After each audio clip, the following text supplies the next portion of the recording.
amis, c'est Wakato, je se retrouve pour une toute nouvelle vidéo.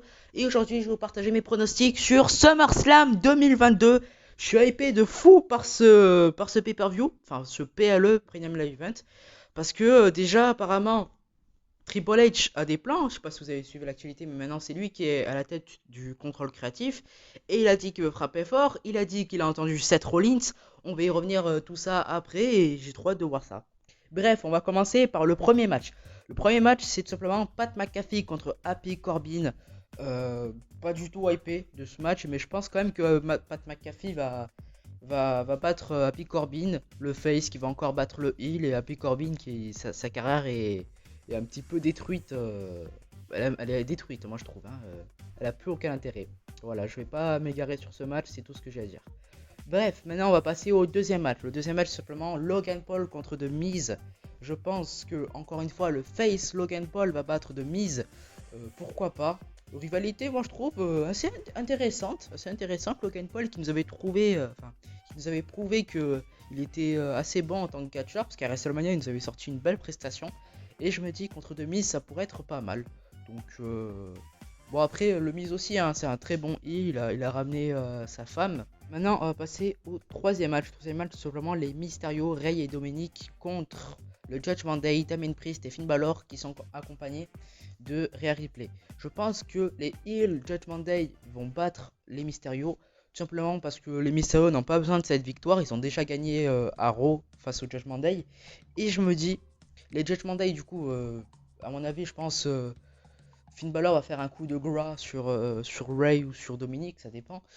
Et ils vont gagner le match. Et ensuite, je pense qu'ils vont vouloir attaquer les Mysterio, quelque chose comme ça. La lumière va s'éteindre, il fait noir dans toute la salle.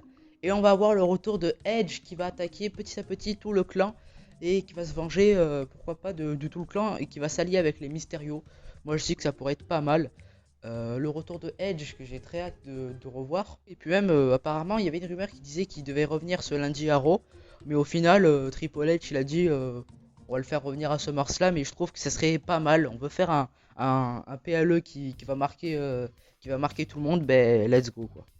Donc moi je dis le retour de Edge et Judgment Day qui va battre les Mysterio. Ensuite nous allons passer au quatrième match. Le quatrième match c'est tout simplement Riddle contre Seth Rollins. Enfin quoique Riddle est apparemment blessé.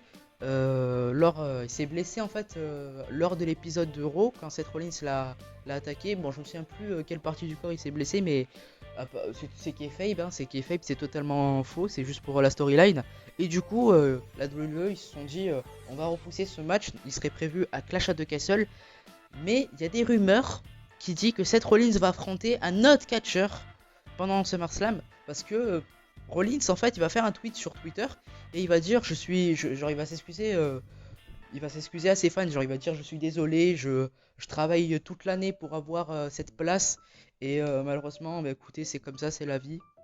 Puis après du coup il va voir Triple H qui va retweeter son tweet et qui va dire je t'ai entendu. Donc ça sous-entend qu'il va affronter quelqu'un. Tout le monde dit l'adversaire de Seth Rollins, il y a tout le monde qui dit Johnny Gargano. Moi je dis pourquoi pas, en plus c'est un des chouchous de Triple H, hein. Vous savez Triple H lui il a animé tout NXT, hein. C'est un petit peu lui la réussite de NXT à l'époque. Et pourquoi pas Johnny Gargano. Il y en a aussi qui pensent que Cody Rhodes, mais moi je vais vous dire très clairement pourquoi. Cody Rhodes, alors oui il est têtu, le gars tu peux lui dire qu'il est super blessé, il va quand même faire le match, la preuve à El Nocel. Mais en un mois et demi, c'est impossible. Il va faire comme ça le match contre Seth Rollins. Je pense pas que ça serait réel. Et puis même quatrième match en 3 mois, les gars, ça serait de trop. Hein. J'avais vu un commentaire comme ça sur je sais plus qui de pronostic.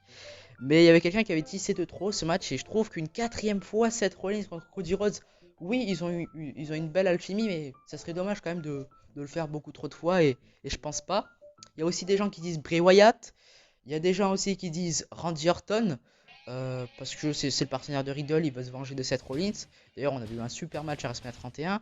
Il y a des gens, pourquoi pas, qui disent John Cena. Je pense pas. Moi, je pense quand même que Johnny Gargano va faire son retour. Et il va affronter Seth Rollins.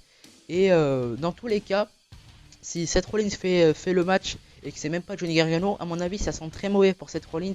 Et il perdra quand même ce match. Voilà. Maintenant, on va passer au cinquième match. Le cinquième match, simplement pour les Undisputed WWE Tag Team Championship. L'arbitre spécial, c'est Double J, Jeff Jarrett. C'est tout simplement les Usos, les champions qui vont défendre leur titre face aux Street Profits. Je pense en vrai que les Usos vont rester forts et vont conserver les titres. Pourquoi? Parce que tout simplement là, ils volent haut et à mon avis, ils vont pas descendre. Et c'est tellement, ils catchent tellement bien ces deux équipes ensemble. Et les Usos, tellement forts comme je vous ai dit. Et les Street Profits, à mon avis, ça va splitter hein, ce clan, enfin cette tag team, parce qu'il y a tout le monde qui dit, tout le monde dit que ça va splitter, parce que Montesford en fait, c'est vraiment un superbe talent. On a pu voir la preuve à Money the Bank le mois dernier.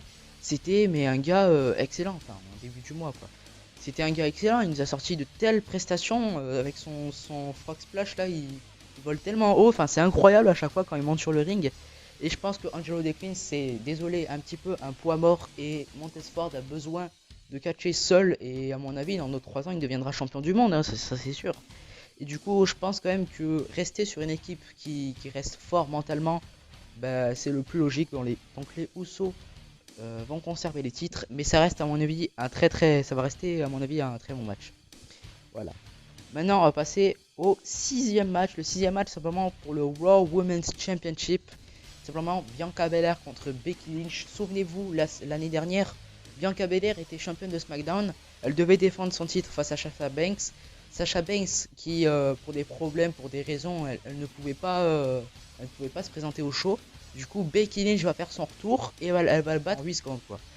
Et si cette histoire pouvait se répéter, moi je pense pareil que non. Je pense quand même que Bianca Belair va conserver son titre.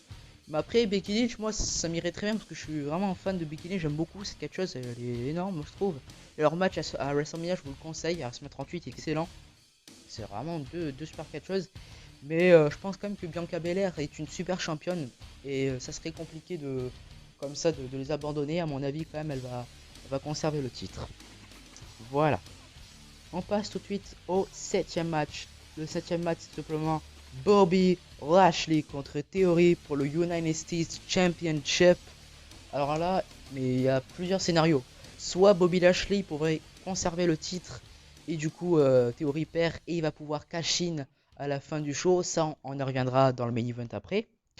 Mais je pense quand même que Bobby Lashley, ce qu'il va faire, je pense à mon avis, c'est qu'il va faire pareil que, enfin Theory va faire pareil que Money the Bank, qui va perdre son match, mais ensuite il va surprendre tout le monde au main event. Donc pour moi, Bobby Lashley va battre Theory pour le titre.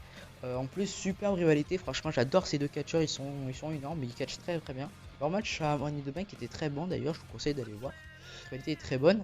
Et je pense quand même que Theory va perdre le match, Bobby Lashley va le conserver. Et on y reviendra après sur Theory. Pas suite au 8ème match, le main event féminin. Pour moi, je pense que ça va être ça. Pour le SmackDown Women's Championship entre Liv Morgan et Ronda Rousey. Je pense quand même que Liv Morgan va conserver ce titre, pourquoi pas. Parce que ça serait dommage qu'ils font un règne comme Nikki ASH l'année dernière. Souvenez-vous, ça avait duré que 1 an. Elle avait cash in son titre Enfin, elle avait cash in sur Charlotte Flair pour gagner le titre de Raw et au final elle l'avait conservé que pendant 1 mois et puis après Charlotte Flair l'avait rebattu. Et moi je trouve que ça serait assez dommage que Ronda Rousey va battre Liv Morgan et ça va nous priver d'un règne. Et ça là en fait ça va prouver est-ce que Liv Morgan est assez forte pour battre Ronda Rousey, est-ce qu'elle est assez forte pour conserver son titre. Moi je dis pourquoi pas, je trouve que ça pourrait être un très bon règne. Après Ronda Rousey quand même c'est difficile de perdre c'est difficile d'entendre que Ronda Rousey va perdre parce que quand même c'est une catcheuse quoi, c'est pas n'importe qui dans le roster. Et ça serait un peu bizarre si elle perd. Mais à mon avis, j'ai envie de dire Liv Morgan, pourquoi pas victoire clean, mais peut-être un roll-up, enfin voilà, roll-up zone. Et du coup, voilà, Liv Morgan à mon avis va conserver son titre. Et là, tout de suite, on va passer au main event. Tout le monde dit que c'est le dernier match simplement pour le Undisputed WWE Universal Championship. Un last man standing match. C'est entre Roman Reigns, le champion qui va défendre son titre face à The Beast, Brock Lesnar. Les gars, que dire de ce match? Je suis hypé, hein. Par contre là, 10 sur 10 au niveau de hype. J'ai très hâte de voir ce match. Parce que Last Man Standing match, ça rajoute un petit truc. Et là en plus, bah, c'est comme l'avait dit Paul Heyman, Roman Reigns, enfin Brock Lesnar, c'est quelque chose de le faire tenir pendant 3 secondes au tapis, au sol. Et par contre, pendant 10 secondes, le faire tenir au sol, ça c'est quelque chose quoi. Et, euh, et moi j'ai envie de dire, franchement, Brock Lesnar va gagner le titre. Pourquoi? Parce que déjà, Roman Reigns l'a battu à Crown Jewel 2021. Il l'a battu à WrestleMania 38. Et là, il va peut-être le battre à SummerSlam 2022. Moi, je trouve que ça fait trop.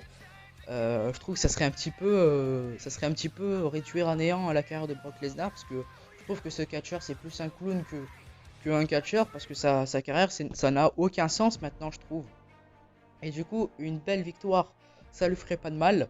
Brock Lesnar, à mon avis, du coup, en plus, j'ai vu il y a pas longtemps un article qui disait que Roman Reigns pourrait perdre son titre face à Brock Lesnar parce qu'apparemment, ça c'est des petits détails, une figurine sur Brock Lesnar est sortie où à l'intérieur il y avait les deux titres, il y avait le titre universel et WWE qui évidemment signifie le Undisputed WWE Universal Champion et du coup qui pourrait dire que Brock Lesnar devient champion. Et moi, pas parce que, même pas par rapport aux figurines, mais comme je vous ai dit, il va perdre 3 fois de suite, ça n'a aucun sens. Et je pense que Brock Lesnar va battre Roman Reigns pour ce titre. Il va, à mon avis, célébrer, il va brandir les titres. Et là, il y a la musique de théorie qui retentit. Trois possibilités. Première, soit il descend la rampe, donc tranquillement, et ensuite il va défier Brock Lesnar, il va cash in sa mallette, et Brock Lesnar va lui faire un F5, il va gagner. Donc là, cash in raté. Deuxième solution, soit il descend la rampe, il va cash in sa mallette, et il va, à mon avis, s'attaquer vite à Brock Lesnar, puis après le faire son A-Town pour gagner le titre. Mais je pense pas. Et troisième solution, on va entendre la musique de théorie, mais par contre il va arriver par derrière par Brock Lesnar, il va lui mettre un coup de mallette, il va vite cash in sa mallette, il va faire un A-Town, il va faire son A-Town et vite devenir champion du monde. Je trouve qu'en plus théorie est super bon et ça serait cool de le voir champion, même si ça serait un peu bizarre. Voilà. Bon bah écoutez les gars, cette vidéo est maintenant terminée, j'espère qu'elle vous aura plu. Dans ce cas-là, n'hésitez pas à liker, commenter, partager et surtout acknowledge me en vous abonnant à ma chaîne. C'était Roll14, ciao!